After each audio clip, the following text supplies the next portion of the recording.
Bonjour à toutes et tous et bienvenue dans Parlons-en. Voici les titres de ce mardi. La riposte chinoise au droit de douane américain. Un sursis ou un coup de bluff, Donald Trump desserre les taux sur le Canada et le Mexique. Le président américain a fait volte-face après s'être entretenu avec le Premier ministre canadien et la présidente mexicaine.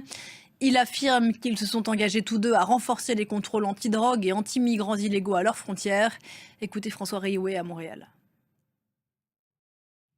Donald Trump a mis en pause les droits de douane imposés au Mexique, au Canada, mais pas à la Chine. Résultat, depuis minuit, heure de Washington, les produits chinois qui entrent sur le territoire américain sont encore un peu plus taxés, 10% de plus.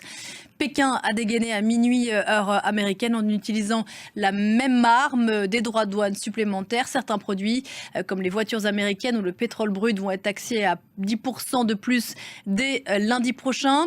Pékin va également restreindre un peu plus les exportations de certains métaux raffinés en Chine, comme le tellure notamment. Et puis Pékin lance aussi une enquête visant Google, accusé d'enfreindre la réglementation chinoise contre les monopoles. Pour en revenir aux enjeux autour de cette guerre commerciale voulue et portée par Donald Trump, comme Richard Nixon il y a un demi-siècle, le président américain a fait de la lutte anti-drogue un carburant politique, et dans son viseur il y a le fentanyl, un opioïde responsable d'une crise sanitaire sans nom aux États-Unis, mais qui sert aussi d'alibi pour mener cette guerre commerciale précisément. Regardez.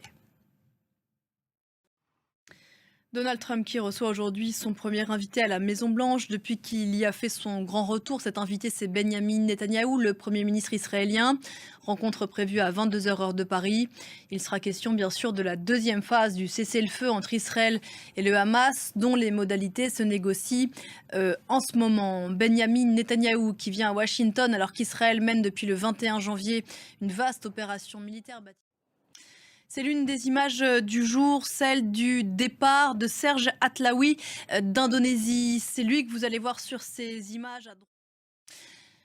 Ici en France, François Bayrou est-il en passe de réussir là où Michel Barnier a échoué? Le 4 février, c'est la journée mondiale de lutte contre le cancer, journée pour sensibiliser le public à la prévention.